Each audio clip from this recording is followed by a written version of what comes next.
Okay, let us begin. Jaya Jaya Shri Chaitanya Jaya Nityananda Jaya Dvaita Chandra Jaya Gaura Bhakta Vrinda Jaya Jaya Shri Chaitanya Jaya Nityananda Jaya Dvaita Chandra Jaya Gaura Bhakta Vrinda Jaya Jaya Shri Chaitanya Jaya Nityananda Jaya Dvaita Chandra Jaya Gaura Bhakta Vrinda. Jai, reading from Sri Chaitanya Charitamrita, Adi-lila, Chapter 7, entitled Lord Chaitanya and Five Features. Translations and purport by His Divine Grace A.C. Bhaktivedanta Swami Srila Prabhupada Ki Jai. Namo Om Vishnu Padaya Krishna Prasthaya Bhutale Srimati Bhaktivedanta Swami Tinamne Namaste Saraswati Devi Gaurvani Prashari Nirvishesha Shunyavadi Pashti Shatai. So we left off on, we did 120, starting 121. So Adi-lila, chapter 7, text 121. Vyasera sutrete kahe parinamavada Vyasa branta balitara utaila vivada. Translation. In his Vedanta Sutra, Srila Vyasadeva has described that everything is but a transformation of the energy of the Lord. Sankaracharya, however, has misled the world by commenting that Vyasadeva was mistaken. Thus he has raised great opposition to theism throughout the entire world. Srila Bhaktivinoda Thakur explains, in the Vedanta Sutra of Srila Vyasadeva, it is definitely stated that all cosmic manifestations result from transformations of various energies of the Lord. Shankaracharya, however, not accepting the energy of the Lord, thinks that it is the Lord who is transformed. He has taken many clear statements from the Vedic literature and twisted them to try to prove that if the Lord or the Absolute Truth were transformed, his oneness would be disturbed. Thus he has accused Srila Vyasadeva of being mistaken. In developing his philosophy of monism, therefore, he has established Vivartavad, or the Mayavad theory of illusion. In the Brahma Sutra, the second chapter, the first aphorism is as follows: Tad ananyatvam arambhana Shabdadibhya. Commenting on this sutra in his Sharirika Bhasya, Shankaracharya has introduced the statement Vacharambanam Vikaro Namadeyam from the Chandogya Upanishad 6.1.4 to try to prove that acceptance of the transformation of the energy of the Supreme Lord is faulty. He has tried to defy this transformation of energy in a misguided way, which will be explained later. Since his conception of God is impersonal, he does not believe that the entire cosmic manifestation is a transformation of the energies of the Lord. For as soon as one accepts the various energies of the Absolute Truth, one must immediately accept the Absolute Truth to be personal, not impersonal. A person can create many things by the transformation of his energy. For example, a businessman transforms his energy by establishing many big factories or business organizations, yet he remains a person, although his energy has been transformed into these many factories or business concerns. The Mayavadi philosophers do not understand this simple fact. Their tiny brains and poor fund of knowledge cannot afford them sufficient enlightenment to realize that when a man's energy is transformed, the man himself is not transformed, but remains the same person. Okay. You want to read a little bit there? Not believing in the fact that the energy of the Absolute Truth is transformed, Shankaracharya has propounded his theory of illusion. This theory states that although the Absolute Truth is never transformed, we think that it is transformed, which is an illusion. Shankaracharya does not believe in the transformation of the energy of the Absolute Truth, for he claims that everything is one and that the living entity is therefore also one with the Supreme. This is the Mayavad theory. Srila Vyasadeva has explained that the Absolute Truth is a person who has different potencies, merely by his desire that there be creation and by his glance, Sa Ekshata, he created this material world, Sa Ashrijata. After creation, he remains the same person. He is not transformed into everything. One should accept that the Lord has inconceivable energies and that is by his order and will that varieties of manifestation have come into existence. In the Vedic literature, it is said, Sa tattvato nyatha buddhir vikar iti udahrata. This mantra indicates that from one fact, another fact is generated. For example, a father is one fact, and a son generated from the father is a second fact. Thus, both of them are truths, although one is generated from the other. This generation of a second independent truth from a first truth is called vikara, or transformation resulting in a byproduct. The Supreme Brahman is the absolute truth, and the energies that have emanated from him are existing separately, such as the living entities and the cosmic manifestation are also truths. This is an example of transformation, which is called vikar or parinam. To give another example of vikar, milk is a truth, but the same milk may be transformed into yogurt. This yogurt is a transformation of milk, although the ingredients of yogurt and milk are the same. In the Chandogya Upanishad, there is the following mantra: Etad Atmayam Idam Sarvam. This mantra indicates without a doubt that the entire world is Brahman. The absolute truth has inconceivable energies, as confirmed in the Shvetashvatara Upanishad. Parashaya Shakti Vividhaiva Shuryate. And the entire cosmic manifestation is evidence of these different energies and therefore whatever is created by the Supreme Lord is also factual. Everything is true and complete, Purnam. But the original Purnam, the complete, absolute truth, always remains the same. Purnat Purnam Udachyate, Purnasya Purnam Adaya. The absolute truth is so perfect that although innumerable energies emanate from him and manifest creations which appear to be different from him, he nevertheless maintains his personality. He never deteriorates under any circumstances. Should I read? Sure.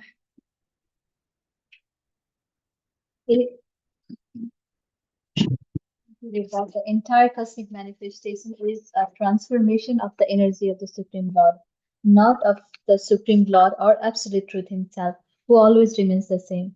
The material world and the living entities are transformation of the energies of the Lord. The Absolute Truth or Brahman, who is the original source. In other words, the Absolute Truth, Brahman, is the original ingredient, and the other manifestations are the transformation of this ingredient. This is also confirmed in the Taittiriya Upanishad 3.1. Yato va imani bhutani jayante. This entire cosmic manifestation is made possible by the Absolute Truth, the Supreme Personality of Godhead. In this verse, it is indicated that Brahman, the Absolute Truth, and the cosmic manifestation are the effects of the cause of this cause. The cause being of fact, the effects are also factual. They are not illusion. Shankaracharya has inconsistently tried to prove that it is an illusion to accept the material world, and the jivas are as byproduct of the Supreme Lord, because in his conception, the existence of the material world and the jivas are different and separate from that of the Absolute Truth.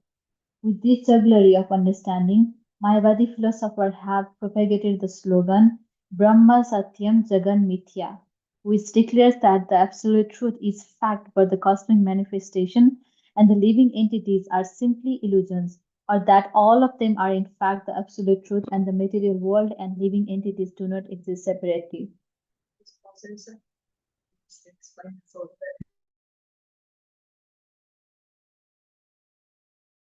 Yeah, Prabhupada is giving some analogies here that are really helpful. So he says that the father exists, and the father has a child, as a son, let's say, and the son also exists. So they both exist simultaneously. Mhm. It's not that when the father has a son, the father disappears, Mhm. no longer exists, or that because the father is the cause of the son, that the son doesn't actually exist, right? So they both exist simultaneously.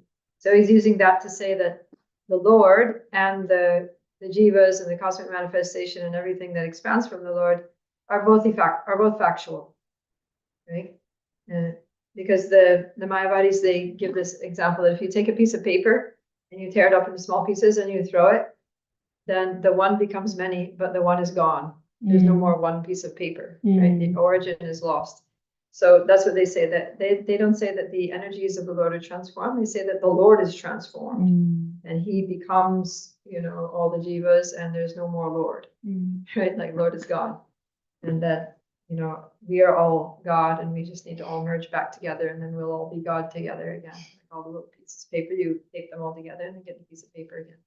So that's like silly, right? But that's what they think. And then they say that this, so the other thing they say is that this material cosmic manifestation is false, right? Jagan Nitya, that it's just false. It's just not, it's totally an illusion. So we also say that this world is illusion, but not in the sense that it's false, but in the sense that this is not our real home, right? That we are not our bodies, right? That what's false is the false ego, which means the false conception that I am a product of matter, that this material world is my eternal home, that everything in this world is here for my enjoyment, that I am the Lord and Master and enjoyer of everything. That's what's false, right? The false is the conception, misconception. So, but the world is factual, right? Because it's created by the Lord, just like the Son is created by the Father, but they both exist simultaneously. So the Lord creates this world. So this world is not a transformation of the Lord. It's not that piece of paper got ripped up and became many things here, many planets and many universes or whatever, many souls. But it's a transformation of the Lord's energies. So it's kind of like Achinta Beta Beta Tattva, because the energies are also the Lord, but then they're not the Lord. They're separate from the Lord, but they're also the Lord's energies, so they're the Lord. So anyways, the Lord has all these energies, and then so he expands his energies, and then the energies transform in different ways to produce the material universe and all the jivas and everything like that. So, but the Lord exists eternally, and the jivas exist eternally, and also Prakriti, the material energy, is also eternal, but the universe that it transforms into is temporary, but it's not false. So these are some of the differences between, the actual truth of the situation and what the Mayavadis think. Okay, Hannah? Thank you for that explanation, because it really helped. But I just did have one other question. So, like, when you said that they believe that the world is false, and then you gave the distinction on how we understand that the material world is illusion, I don't really understand what they mean by the world is false.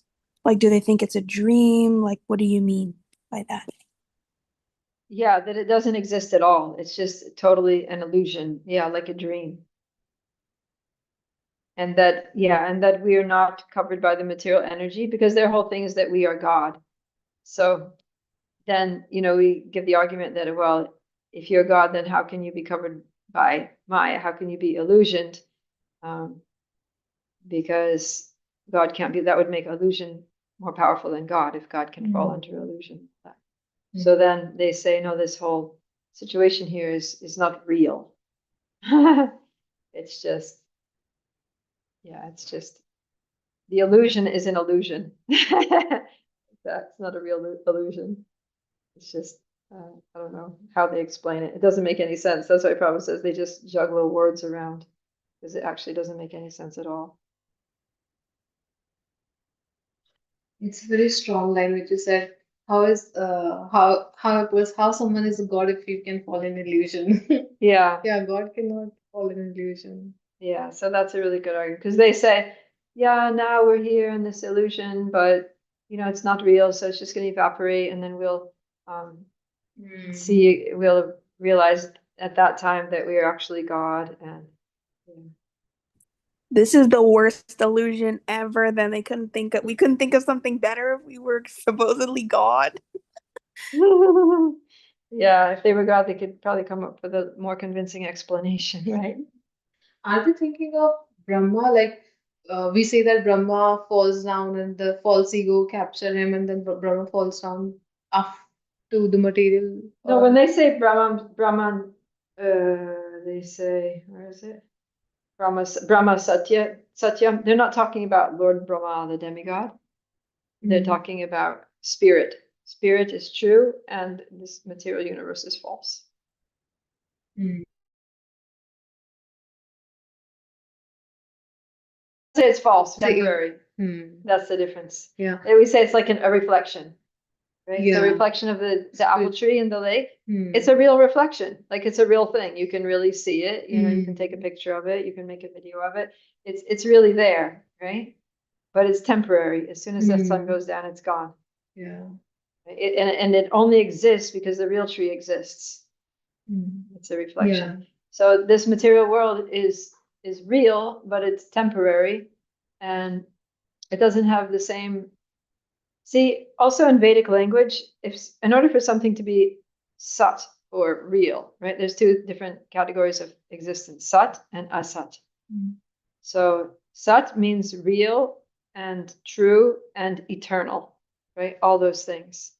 So, and then asat means that it's, you could say it means untruth, but it means anything that's temporary is also asat. So this material world, that's why it becomes confusing, because the terminology there, when we say asat, then people translate that as not real.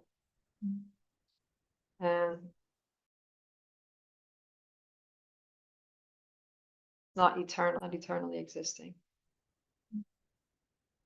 Yeah. So, yeah, and Bhagavad Gita, Krishna says that sat and asat, things that are sat never become asat, and things that are asat never become sat. They're like very discrete buckets, you know, of things. So we are sat, the soul is sat, right? So our nature is sat, chit, ananda. So we are sat, and so that's why Krishna says never was there a time when we did not exist, right? Because you can't take something that's asat and make it sat. It just doesn't. It doesn't change like that.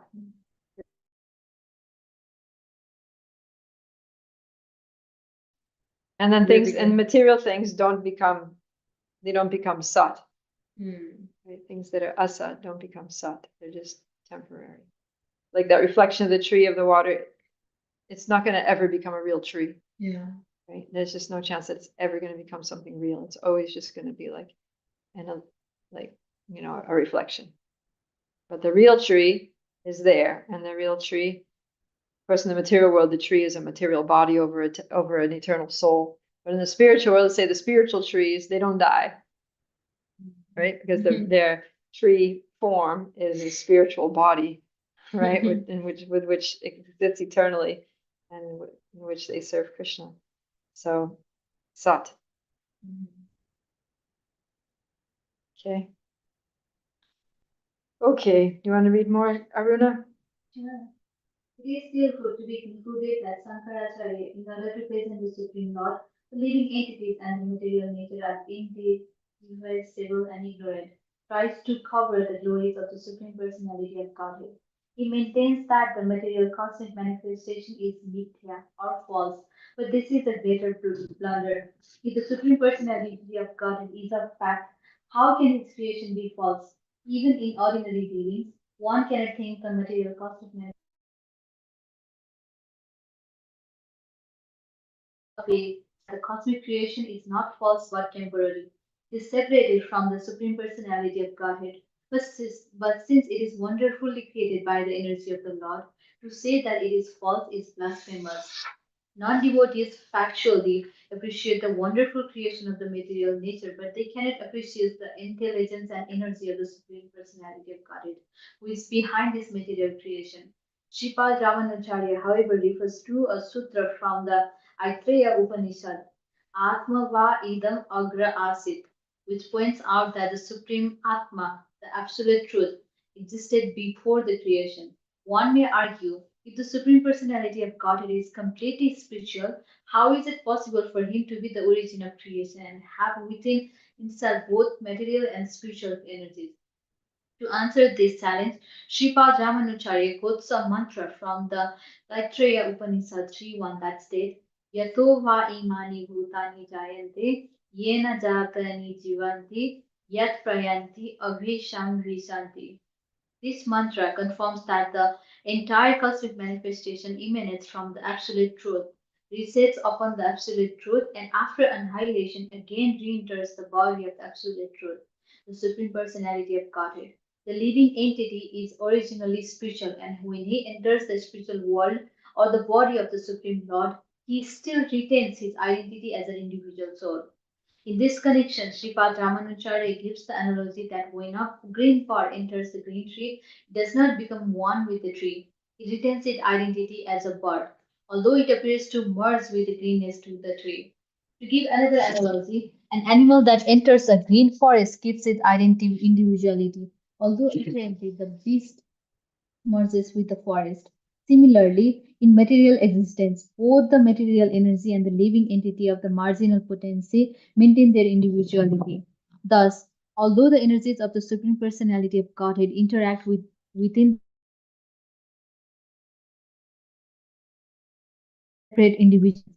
Merging with the material or the spiritual energies, therefore, does not involve loss of individuality.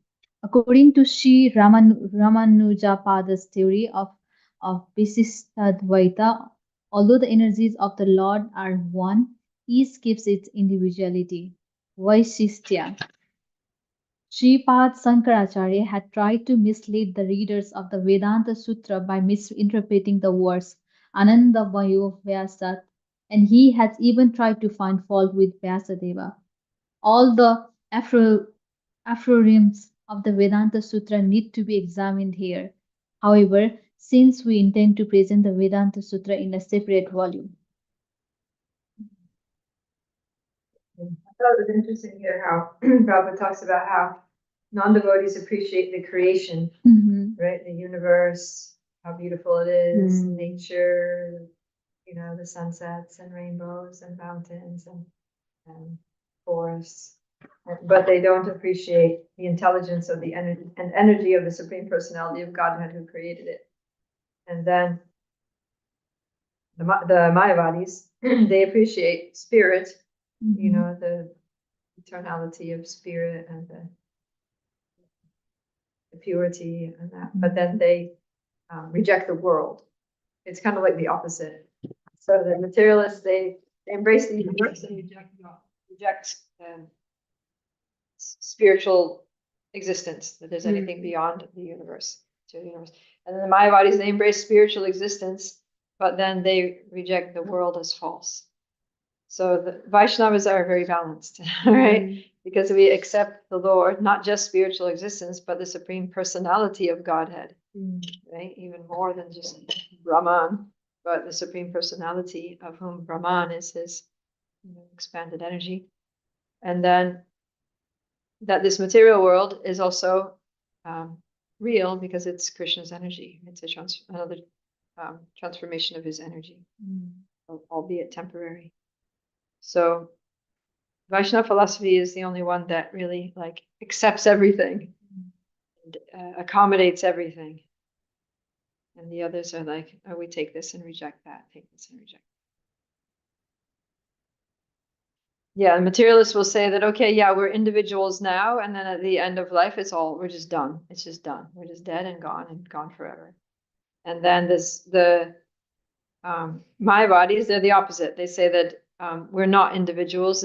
Our individuality is an illusion. And, after death, we will all become one and exist eternally as little, part of the big one spirit. So it's the opposite, right? So devotees are like, yes, we're individuals here in this world, but this identity is temporary and it's not our real identity. But when we leave this body and perfect our lives and go back to Godhead, then we maintain our individuality, but as individuals in our pure spiritual forms, our spiritual bodies, we serve Krishna eternally in the spiritual world, which is all spiritual. So very different philosophies, right? I just thought it was interesting how the materialists and the Mayavadis are basically it's the opposite. And that's what the Mayavadis do. That's why Prabhupada said neti neti. They basically just negate materialism. So the good thing about them is that they're truly spiritualists. They're trying to, live a spiritual life. But instead of actually understanding what really spiritual life is, what the spiritual world is, who spiritual personalities are, they don't have any positive vision for that or knowledge for that. So all they do is they just negate the material, right? In material world, there's variety. So in material world, no variety. Material world, people are individuals. And so in the spiritual world, we have to be all one. We can't have any individuality. And material world, it appears to have substance, but we reject it. It's all illusion. So it's like it's just rejecting. Their philosophy is based on negating something else instead of, so they're negating the negative basically, but they don't have any positive. Whereas in Krishna consciousness, we have like a whole positive spiritual worldview. That's really nice. And we can also accommodate the material. We don't have to reject it and negate it. We can understand it and engage it by connecting it to Krishna in service. Yeah, Pragati? I was thinking that when you said that materialist thing, that when we die, like everything is done. But according to Bhagavad Gita, it is clearly said that the soul cannot be born, cannot be die. So if the soul cannot die, then what happened to the soul according to their philosophy, right? Like, well, the materialists don't believe in Bhagavad Gita, right? Yeah, That's the whole thing. They don't follow scriptures. They're just like, oh yeah, that's what people who are too afraid to accept reality just believe that because it makes them feel good because they're afraid of death, so they don't want to accept it. So they just pretend that they make themselves believe that they won't die.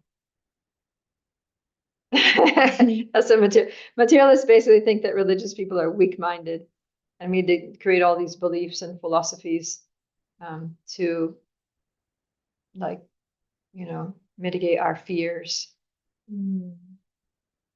Yeah, this single sentence nullify both materialist people and Mayavadis.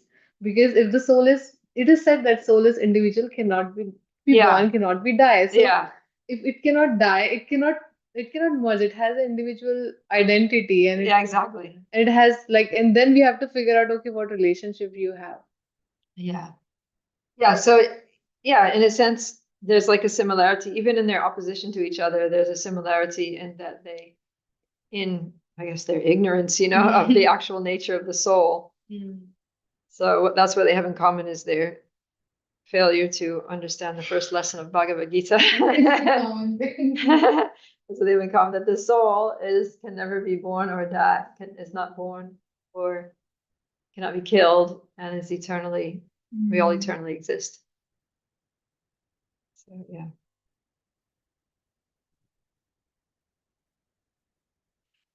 Okay, good.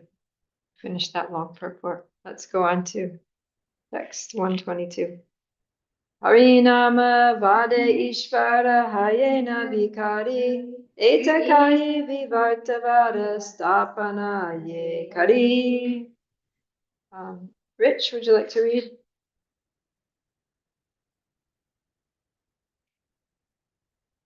Yes, Prabhupada Priya, sorry about the delay. Please give me 7 seconds. Okay, 122.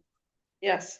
According to Sankaracharya, by accepting the theory of the transformation of the energy of the Lord, one creates an illusion by indirectly accepting that the absolute truth is transformed. Purport.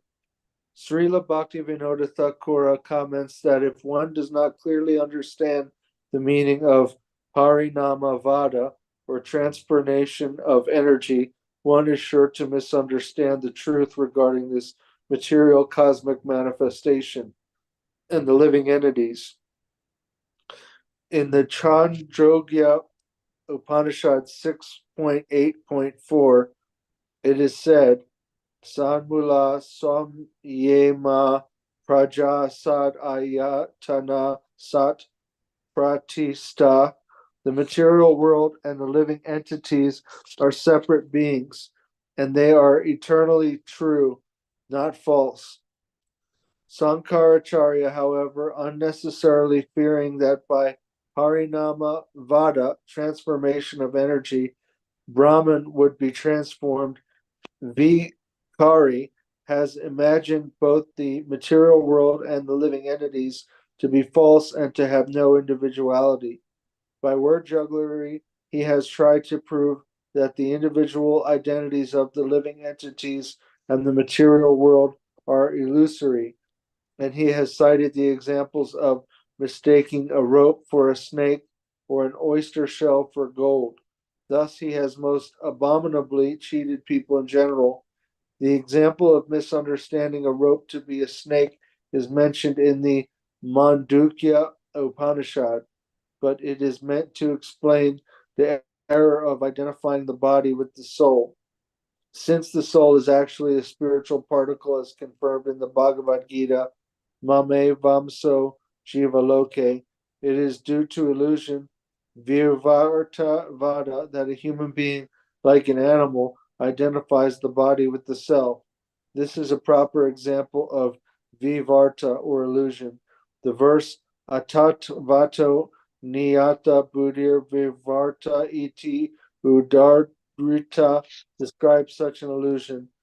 To know actual facts and thus to mistake one thing for another, as for example, to accept the body as oneself, is called Vivartavada. Every conditioned living entity who considers the body to be the soul is deluded by this Vivartavada. One can be attacked by this Vivartavada philosophy when he forgets the inconceivable power of the omnipotent personality of Godhead. How the Supreme Personality of Godhead remains as he is, never changing, is explained in the Ishopanishad. May I just skip the Sanskrit, Prabhupada Priya? That's fine, yeah. Thank you. God is complete. Even if a complete manifestation is taken away from him, he continues to be complete. The material creation is manifested by the energy of the Lord, but he is still the same person. His form, his form, entourage qualities, and so on never deteriorate. Srila Jiva Goswami, in his Paramatma Sandarbha, comments regarding the as follows: under the spell of Vivartavada, one imagines the separate entities, namely the cosmic manifestations and the living entities, to be one with Brahman. This is due to complete ignorance regarding the actual fact. The absolute truth or para Brahman is always one and always the same. He is completely free from all other conceptions of existence.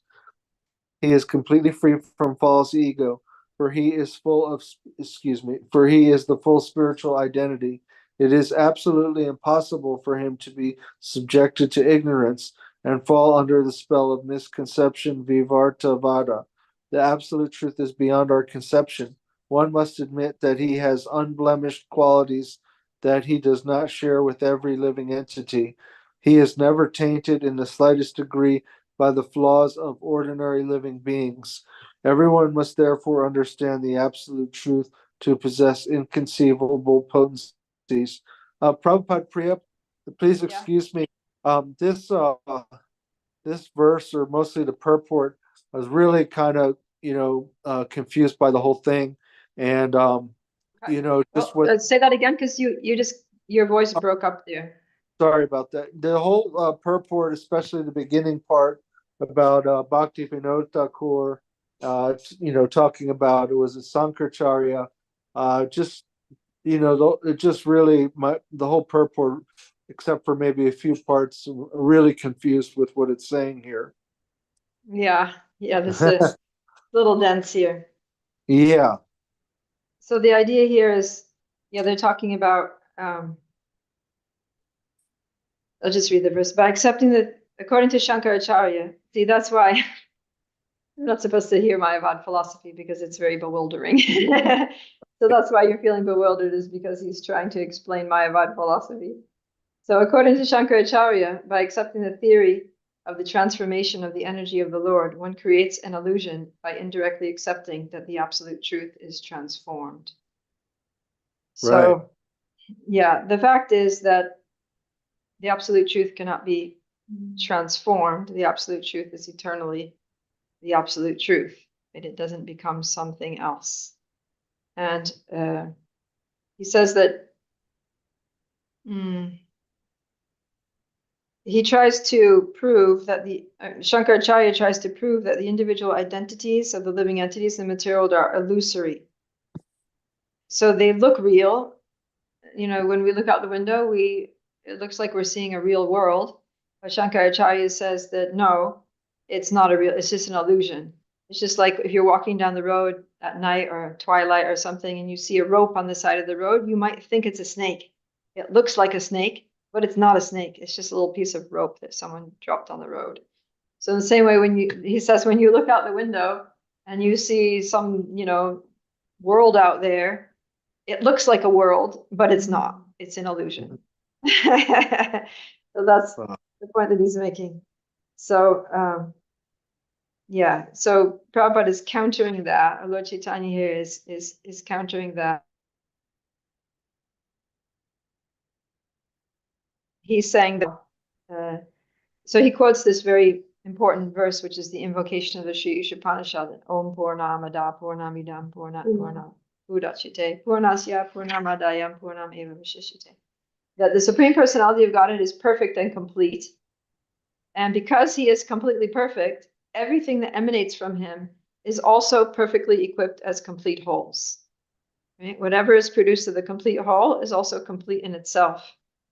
And even though so many complete units emanate from the Lord, who is the complete whole, he remains the complete balance. So this verse from Sri Ishopanishad, it just totally destroys the whole Mayavad philosophy. And the good thing about this verse is that it's from the Upanishads. It's not, Upanishads are the Vedas, the original 4 Vedas. It's not Smriti. This is like directly Shruti. So anyone who considers themselves a follower of the Vedas, they have to accept this. Otherwise, they have to just reject all the Vedas. So they have to accept this statement that the Lord is perfect and complete and eternally so. And so many energies and universes and incarnations and jiva souls expand from him, but he remains the complete balance. He doesn't become less by that. No matter how many expansions, emanations come from him, he remains the perfect, complete whole. He's not less than he was before they came from him. Not only that, but everything that emanates from him is also complete in itself, is also perfect and complete.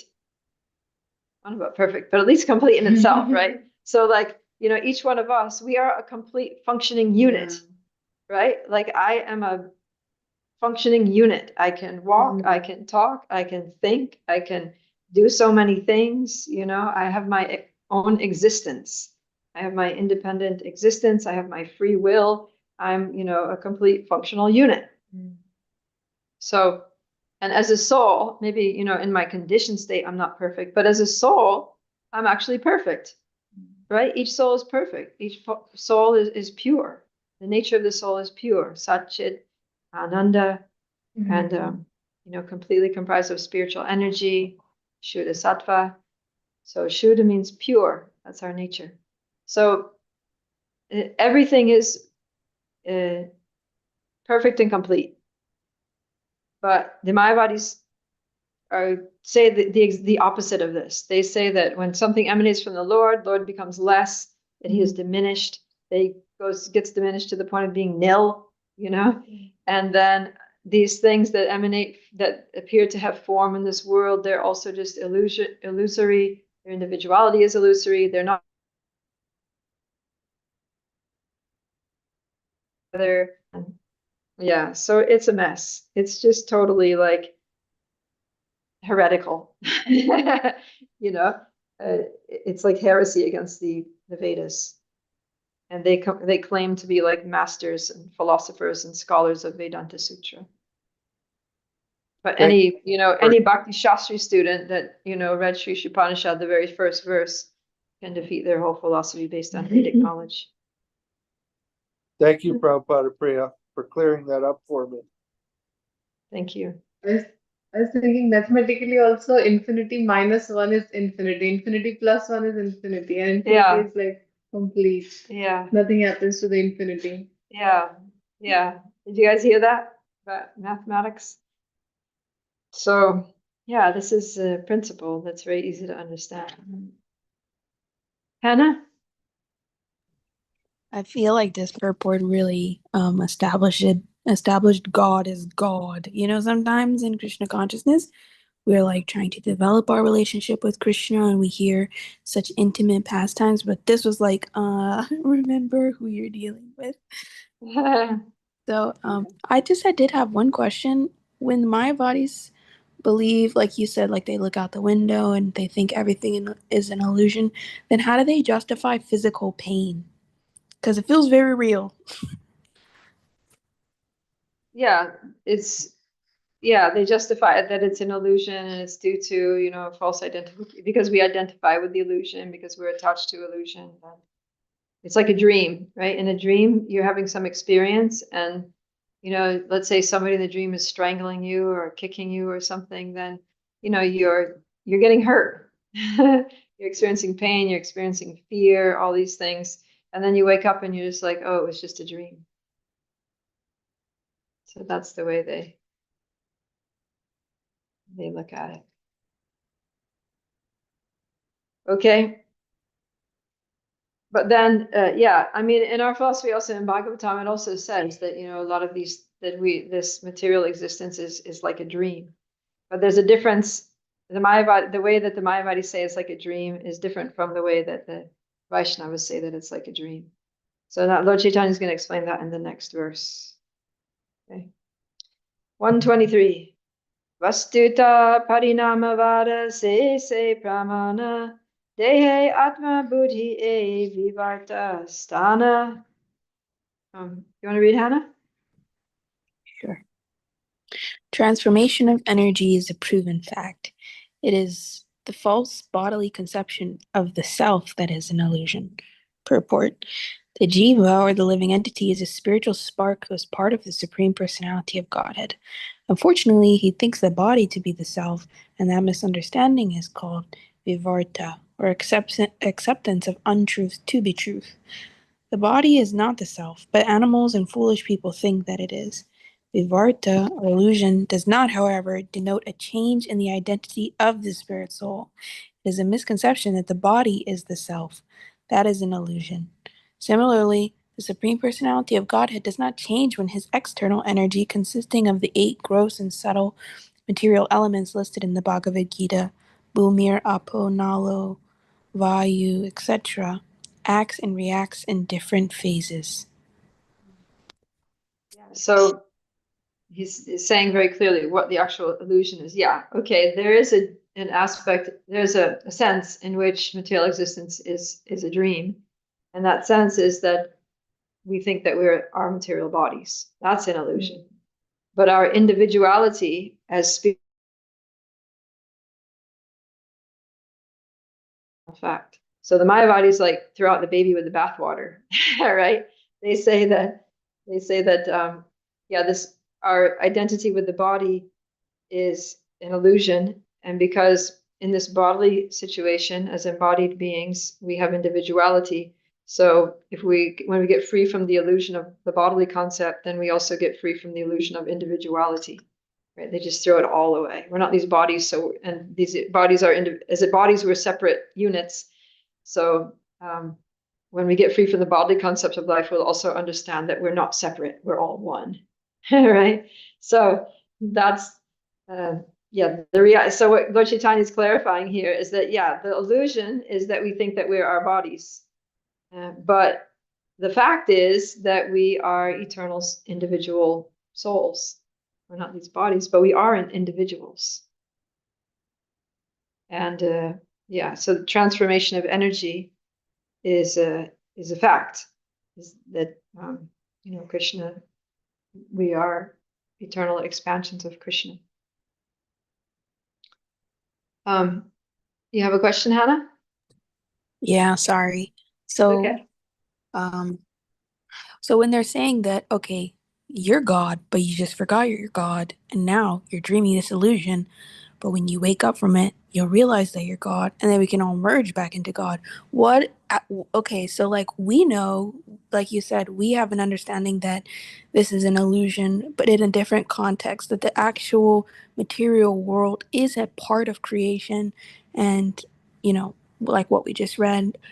But our purifying process to realize that and wake up from that is to associate with Krishna. But if the Mayavadis think that they are God, then what's their purifying process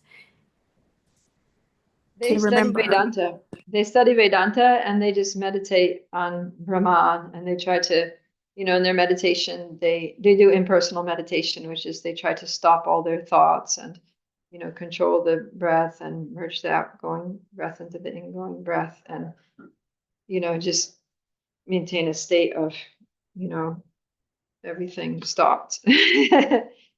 So, yeah. And just meditate on I am spirit. They say the mantra, so I am that.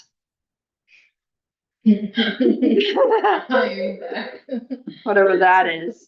That being spirit, that being the one spiritual, eternal reality. So is the So, is where in the Vedas it says that when a person attains like Brahman realization and enters into the effulgence of the Lord, that they can fall down from that position? Is that Smriti then? Is that part of the Veda Smriti, and that's why they don't realize that that meditation on impersonalism is not? I don't understand your question. How does it relate to Smriti? Smriti means the Shastras that are written by sages. Yes, I know. So basically my question is, we have read that when a person meditates on Brahman and they merge into the effulgence of the Lord, that is also impermanent and they can fall back down into the material world. So I'm asking, is that information Smriti and that's unaccepted by them? And that's why they meditate on the impersonal Brahman? Uh, Possibly. I mean, the falling down from Brahman is there in the Srimad Bhagavatam, which is Smriti, which they probably don't read. But yeah, the reason that they do that impersonal meditation, the reason that they focus on impersonal Brahman is because in the Vedas and in Vedanta Sutra, it appears the way that Srila Vyasadeva wrote things is that he spoke a lot about impersonal Brahman. And that's why he wasn't satisfied, right? Remember in the beginning of the Bhagavatam, after dividing the Vedas into 4 and compiling Vedanta Sutra and everything, he wasn't satisfied. And then Narada Muni came and he said, "Oh, why?" He was kind of being facetious. He said, "Oh, why are you satisfied, my dear Prabhu? You've done so much. Why are you dissatisfied? You've done so much work. You've directed people towards sense gratification through karma kanda, and you've directed them towards impersonal liberation through gyan. So you've you've done a lot of you've made these paths very clear. So why are you so down in the dumps?"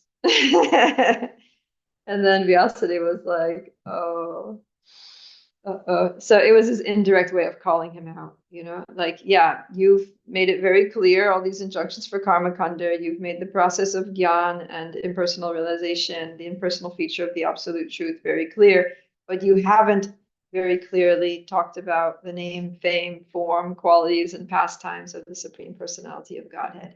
So now you need to do that. Your work is not done, and that's why you're not satisfied." So then Srila Vyasadeva wrote the Srimad Bhagavatam. So, yeah. So if you only study the Vedas and Vedanta Sutra and you don't read Srimad Bhagavatam, then there's a good chance that you're going to end up becoming an impersonalist or a karma kandi. That's why it's called the ripened fruit of the Vedas. Exactly. This was a perfect answer, Prabhupada Priya. I'm satisfied. Jai. I'm satisfied that you're satisfied. Okay, let's go to 124 then. Before Hannah becomes dissatisfied again. Avichintya Shakti Yukta Shri Bhagavan Ichaya Jagat Rupe Paya Parinama. We got there, Nikesh. The Supreme Personality of Godhead is opulent in all respects. Therefore, by his inconceivable energies, he has transferred the material cosmic manifestation. Yeah, so yeah, it says Avichintya Shakti Yukta. The Lord has these inconceivable Shaktis. He has these amazing potencies that are so potent that we can't even imagine. And yeah, Sri Bhagavan, he is the opulent Supreme Personality of Godhead. And with his potencies, by engaging his potencies, Ichaya, by his will, by his desire, Jagat Rupe Paya Parinam, he brings about the material universes by the transformations of all those different energies. So the Lord has the power to do all these things. And he doesn't lose himself in the process. Okay, next verse. Tapi achintya shakti. Sorry. Tapi achintya shakti haya avikari. Prakrita chintamani tahe drishtanta ye dhari. Sneha, are you able to read? Yes, Prabhupada Priya. Um, Using the example of touchstone, which is by its energy turns iron into gold and yet remains the same, we can understand that although the Supreme Personality of Godhead transforms his innumerable energies, he remains unchanged. Nice. And I was going to follow along with this example. Nana Ratna Rashi Haya Chintamani Haite Tatapiha Mani Rahe Swarupa Avikrite. Kritika, are you able to read? Yeah, I'll read. Sorry, Although, Prabhupada. Yeah, I'm gonna listen. Sorry. okay, no worries. Although a touchstone produces many varieties of valuable jewels, it nevertheless remains the same. It does not change its original form. So yeah, touchstone is a kind of stone that you just take it and you touch it on something and it transforms the thing that it touches. It transforms iron into gold. But the touchstone itself doesn't become gold or anything else, or it doesn't become diminished in its potencies. It's not changed at all. So yeah, Krishna is the same way. He glances at something or has a desire to cause some transformation in something, and the transformation happens without him being changed at all. That's his power. Text 127. Prakrita vastute yadi achintya shakti haya ishvarera achintya shakti ite ki vismaya.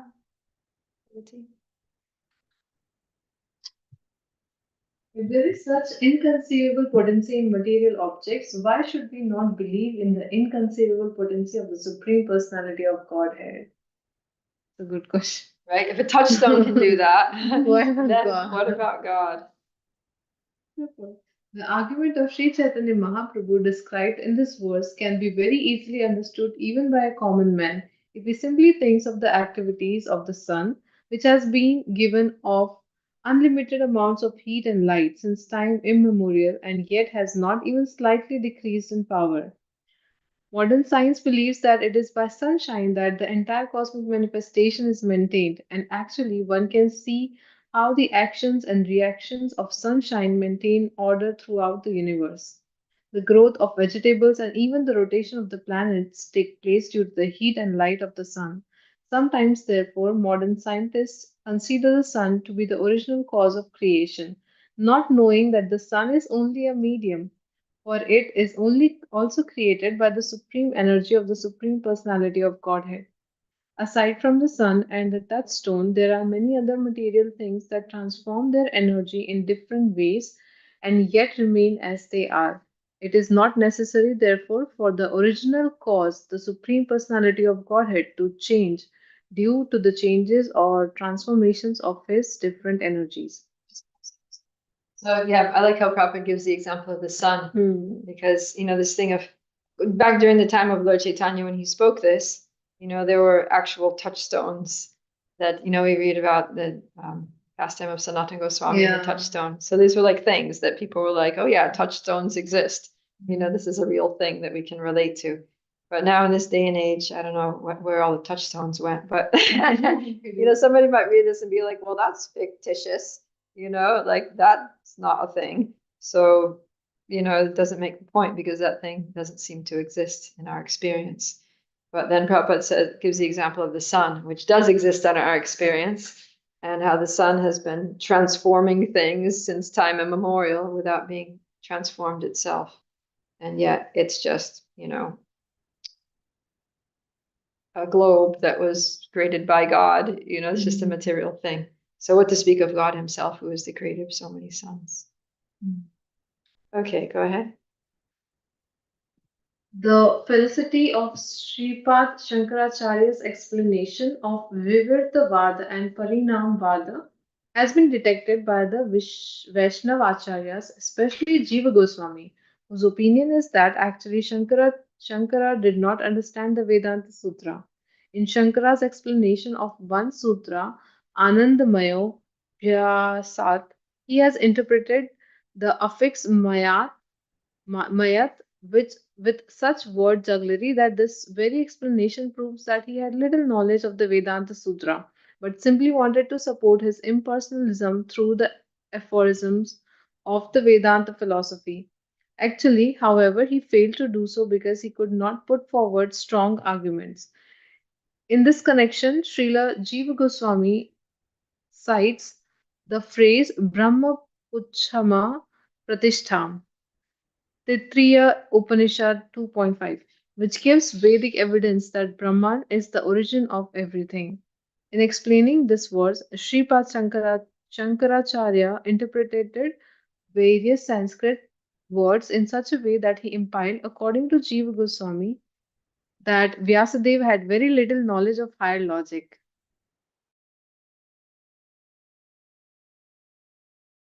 Has created a class of men who, by word jugglery, try to derive various indirect meanings from the Vedic literatures, especially in the Bhagavad Gita. One of them has even explained that the word Kurukshetra refers to the body.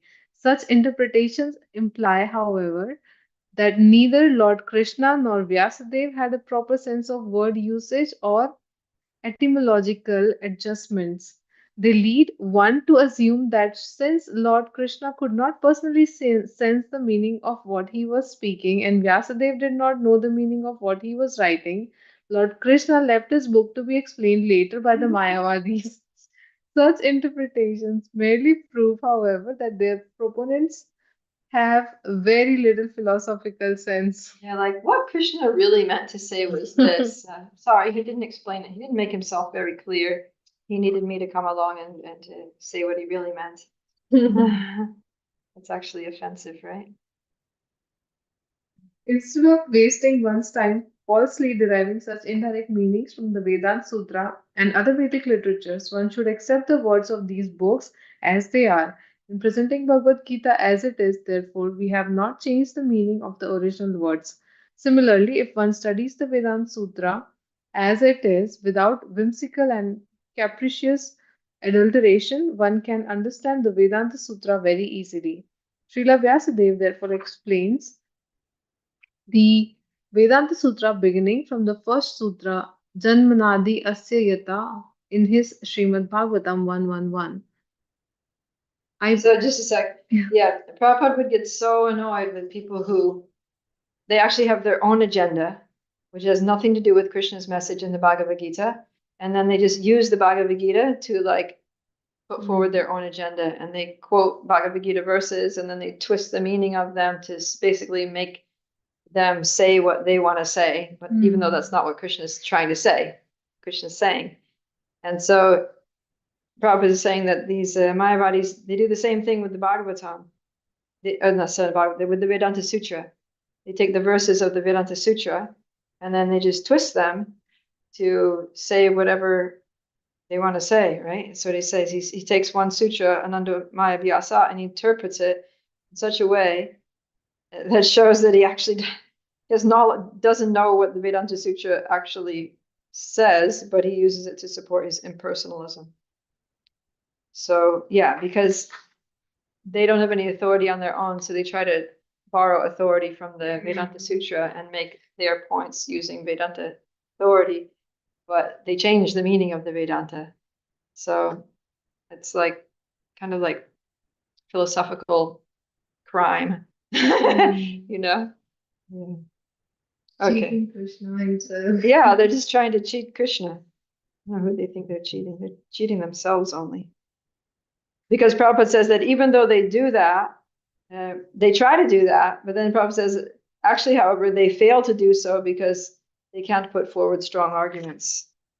So anybody who's a little bit smart, is going to be like, that doesn't make sense. Right?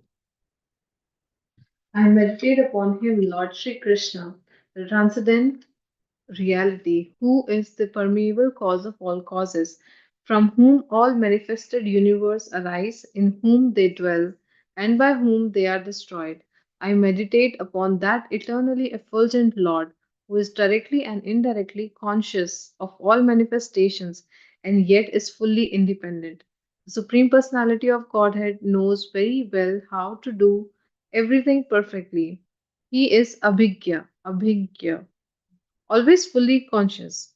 The Lord therefore says in the Bhagavad Gita 7:26 that He knows everything, past, present, and future, but that no one but a devotee knows Him as He is. Therefore, the absolute truth, the personality of Godhead, is at least partially understood by devotees of the Lord, but the Mayavadi philosophers who unnecessarily speculate to understand the absolute truth simply waste their time. Just hearing Srila Vyasadev's translation of the first verse of Bhagavatam, which explains the Vedanta Sutra aphorism, is like so nice, right? Yeah, it resonates with the soul and is satisfying. Okay, it is after 5 here. So we are going to wrap it up. And then tomorrow I'm going to get my second surgery on this eye, so I won't have to use this crazy patch anymore.